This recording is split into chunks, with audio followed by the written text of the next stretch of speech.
Hello everyone.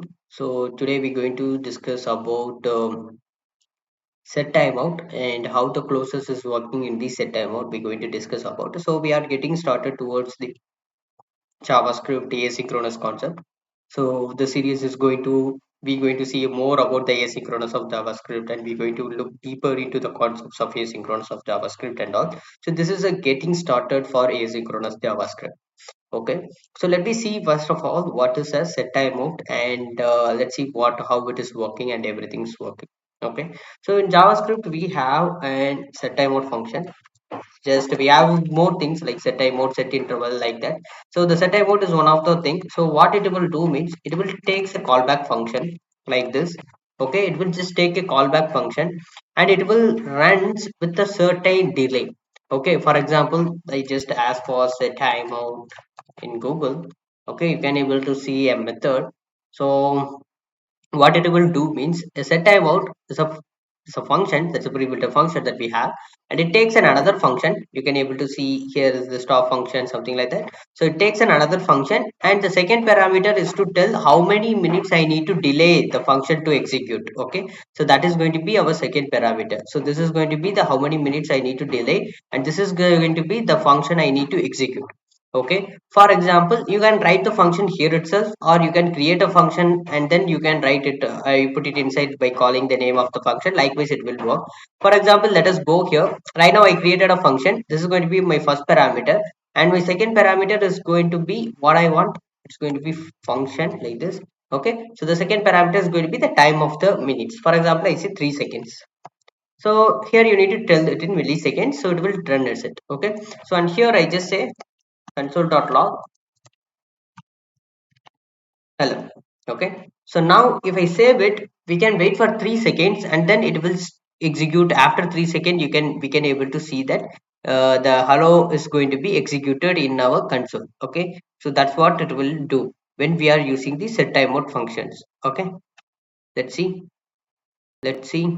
So for that I just want to run the code. I just running the code and wait for 1 2 3. Yeah, we will get our hello in our console. So actually what this is doing, well, simply it takes a function and puts a timer to that function. Okay, so after the timer it's done, after the timer is exists, the timer it's like 3 seconds or 4 seconds or whatever the time that I need to give, just giving the timer, and after certain second it will just execute it.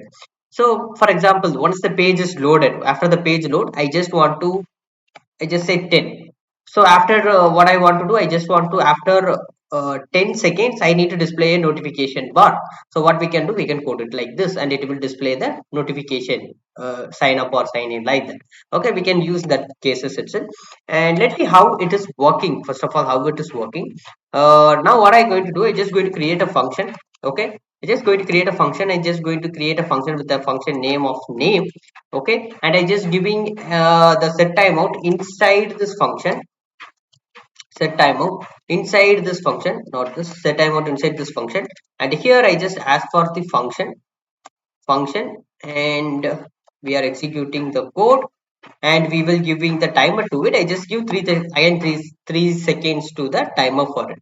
Okay, so now what I'm going to do here. Okay, you can see set timeout is there, the function is there, 3000 second is there. And now what I'm going to do, once if I call the function, it is going to execute. So I just say in the console.log. Okay, if I say like we can say I.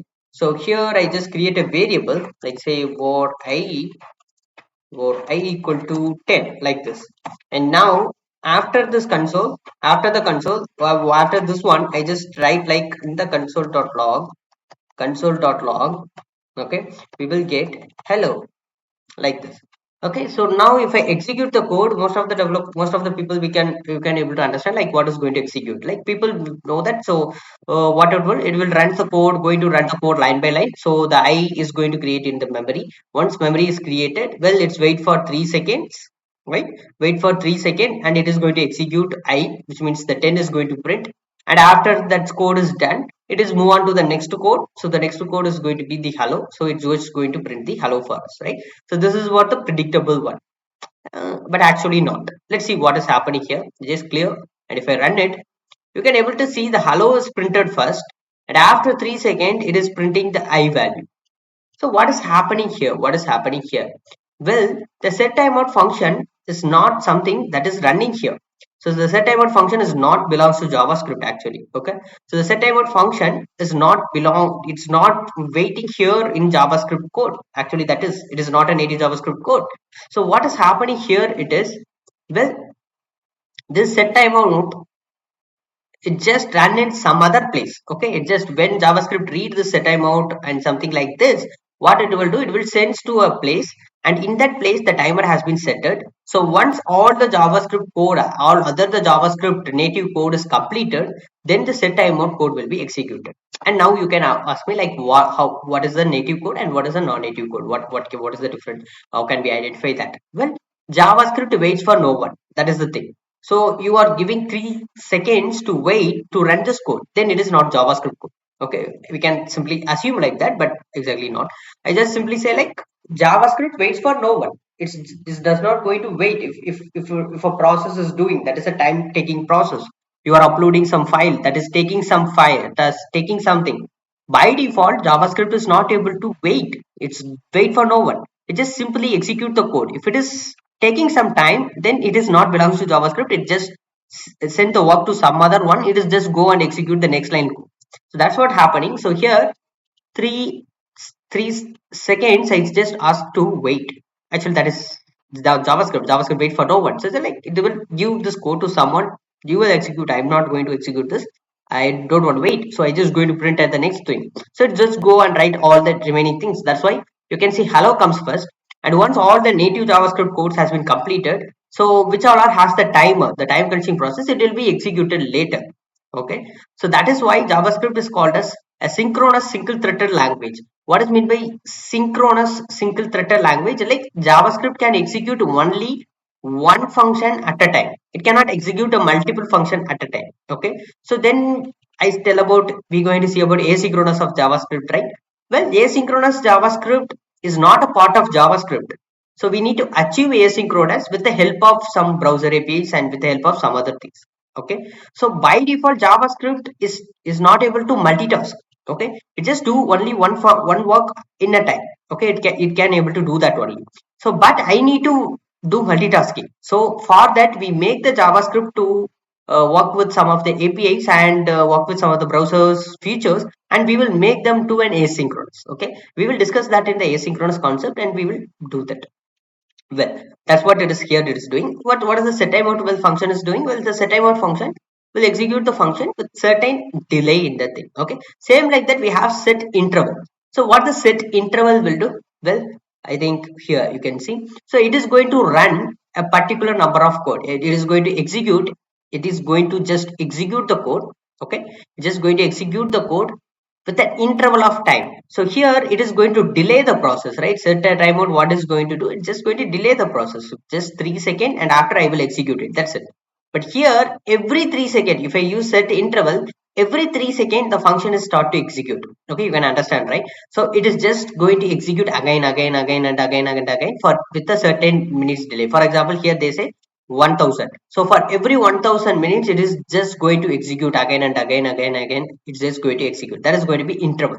So set timeout, that is also work exactly the same. It is also wait and execute, wait and execute. So those things will be not handled by JavaScript. It is handled by some other features. That is actually asynchronous, and how we can able to achieve asynchronous, we will discuss that. And JavaScript is not only asynchronous, it is a single threaded language. What is meant by single threaded? Well, you can able to see we have only one call stack. We don't have multiple call stack to handle multiple action at a time. We have only one call stack. So once the code is executed, then it move on to the next line, like that it will go. If it is an asynchronous, it is a time consuming process. So it will just come to the call stack. But once it reaches, it look for it. Oh, okay, so it is a time consuming. So I don't want to run it again. So I just execute the code to it. Okay, so by default, if someone asks you, just tell that JavaScript is a synchronous single threaded language, because it runs, it cannot able to multitask of multiple things, and it has only one call stack. It can execute only one thing at a time. But with the help of some other things, some other browsers features, that we can able to make the JavaScript asynchronous, and we can able to achieve with the help of that features, we can able to achieve asynchronous thing. Okay, we will discuss that. Well, that is going to be asynchronous. Now let us comes to the closer with set timeout. Okay, let us go deeper with a closer with set timeout. Well, let us what if I want to create and 5 times I just want to run this code 5 times, and each and every time the I value is need to increase.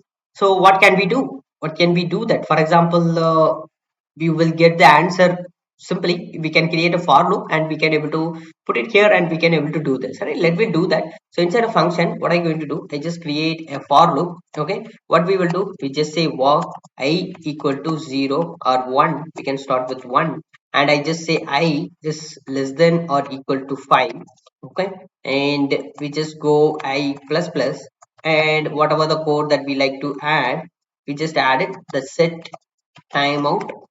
Okay, it is going to take a function, and that function is going to have in the console.log, it is going to be I. Okay, so I need to delay based upon what means I value multiply by 1000. So what is meant by that? So in the first time it will comes, so it is going to be I. What is the I value? Is going to be 1. 1 into 1000, so it's wait for 1 second. And 2 into 1000, it's going to wait for 2 seconds. And like that, it will go and execute. So if I clear and if I run it, and you can, what is the answer we can expect? Well, we can expect an answer like first time it runs, it is 1 in the console.log, it is going to be 1. The second time it execute the console.log, it is going to be 2. The third time execute the console log is going to be 4, like that, 3, 4, like that we can execute, right? Technically, but actually not. Let's see that how it is working. You can able to see 6, 6, 6, 6, 6, 6. Why? Why it is printing 666? Well, now here comes into the picture the closer. So the I value is not something belong to this function, right? I value is not something that belongs to its function. So whenever I say that inside a function, whatever you are writing, a closer value is created. And a closer value, what is a closer value? It is like a special box where all the values reference is get stored, not the exact value, the references get stored. So simply let us understand now what is happening. Well, the first time loop runs, okay, the first time the loop runs, it is going to execute I is equal to 0, and it is going to be set timeout. So it's just store the function in somewhere else. Okay, just store the function and somewhere else with 1000 second delay. Okay, and the loop is done, it is completed. So it is in the memory, and once it is go the next time, the second loop is there and it is stored again. There is already one loop is there, and again there is another loop is there, but the now I values get changed. I value is get changed. So notice that you are using var keyword. So what is meant by var keyword? Well, so if I use var keyword, we can, this is completely possible, right? Var a equal to 10. Okay, and if I use again var a equal to 10, what is going to happen? What is going to happen like this? What is going to happen if I ask for a, then it is not throw an error. What it is going to happen? Because it is going to give me 100. Why? Because of the hoisting. So how the memory allocation is happened? Let us imagine how the memory allocation is happened. First it look for any var keyword is there or not. Yes, var keyword is there, so then it is going to allocate the memory, and it is just going to say let a, and it is going to say undefined, partially hoisted, undefined it will be the, and again it says a. Okay, so I already created, I don't want to create again, I just overlap it. We already have a memory for a. Okay, so when I say when it reaches this one, it just change the value to 10. When it reaches the second one, it just change the value to 100. So the value is going to be like this, right? The same exact things what is happening here. Once the first time the loop runs in closer, we have I. The I is not the value what we have, we only have the reference. Okay, so the second time the loop runs, so there is an I value is there. The already and loop is looking for the reference, because it is going to wait for 1 second and then only the function is going to execute. So the 1 second it is going to wait, and the loop is having the I value, but now the I value 1 is changed to 2. And also that is what happening every time the loop runs. So before the 1 second, what is going to happen? Before the 1 second, what is going to happen? This for loop is get executed. Why? Because the for loop is a native JavaScript code. So once the native JavaScript codes are get executed, then only the set timeout functions is going to execute. So now what happened? After 5 times, the 6 times it get runs. Now the I values, I what it is going to happen? I is going to be 6, and now what's going to happen? All the JavaScript code is get executed. So then only all the things are going to execute. So function console.log I is equal to 100, all the things going to be executed. So now what is the I values of? The I value is going to be 6, because it is already in 6 in the memory, so it just have reference only, right? So there is no new variable is created, only the I variable is created. I value have a 1, I have it to, I increase to 2, 3, 4, 5, 6. So till it reaches 6, this code is going to be wait. Once it is done, then what's happened, it's just going to execute and it will be work on it. That's what going to happening here. Well, how we can solve this problem? Well, instead of using var, we can use let. Why? Why we can use let? Because if I use let keyword here, it is going to create a block level scope. So what is meant by that? Every time the loop runs, not a single I is created and new I instance is created. Because if you just imagine, if I say again a, but instead of var, I just say let, and if I say let, and if I just ask to run this one,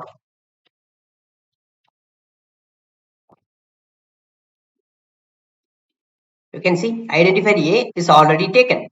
It is going to throw me an error. Why? What is going to happen when I use let means it has a block level scope, right? It has a block level scope. So each and every block, for every block, a new I is created. So the first I is going to be 1. The second I it's going to be 2. And the third I it's going to be 3. Like that, each and every I, the block is going to be created. So what I'm going to do is just, we discussed that how hoisting has happened in closures, right? So if I run it now, you can see 1, 2, 3, 4, 5. Because when I say let, so this is a block level scope. So every I, what happens, the I is in this variable, it is in the block level. So the I has the reference to it 1, and the I has reference to, and another block is created, that in that block the I has reference to 2, and then another block is created, in that block the I has reference to 3. Like that it will be created. Okay, so that's what it will work. What if I don't want to achieve like this, I need to use var, I need to achieve it. So then what you need to do? Well, you need to create an given instance for that closure.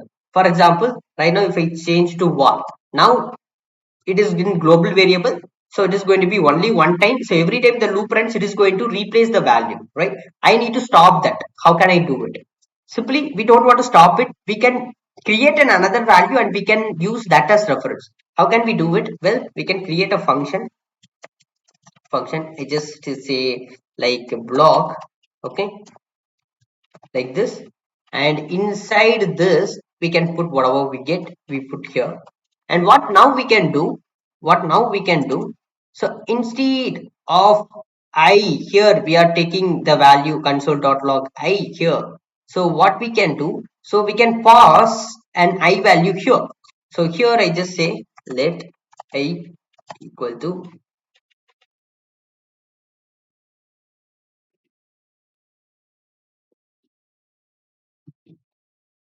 sorry, we, what we can do, inside this function we can create a function block, okay, and inside here we can put the set time mode. So now what is going to happen, we already have an I value, right? So we are having an I value and we can pass this I value as a parameter like x, okay, like this. And if I call x and x, we clear, and if we run it,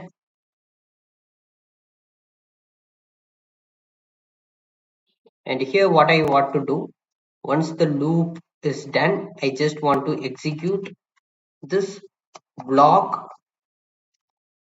Okay, so this x is going to be whatever the I value I'm getting here, it is going to be I. So now what is going to happen, so the I value we are passing it as an in another function as a parameter, right? We are passing it to one another functions as a parameter. So the argument list is created, so every time the loop is run, so the new parameter is created for each and everything, so it is going to produce as the same result. So what we have get in the let loop. Okay, so what is happening, we are passing the I here, so the function is going to execute, x is equal to 1. So now it is inside this function, so inside this function the one first time the function is created, the I value is 1. So this set timeout is referred to that particular X value, that particular parameter, right? So that particular parameter only we are asking. So this parameter is for this time that particular thing is running, and every time the loop is running it will be executed. Okay, so it is just an intro to that. So if you have understand the closer, then you can got it something like that. So set timeout is an introduction for the asynchronous of JavaScript. So we're going to see asynchronous of JavaScript in the upcoming series, so make sure to like and subscribe, and if you have any doubts, just ask it in the comment box. We will reply it in the comment box. Okay, and thank you. That's all for today. See you in next series.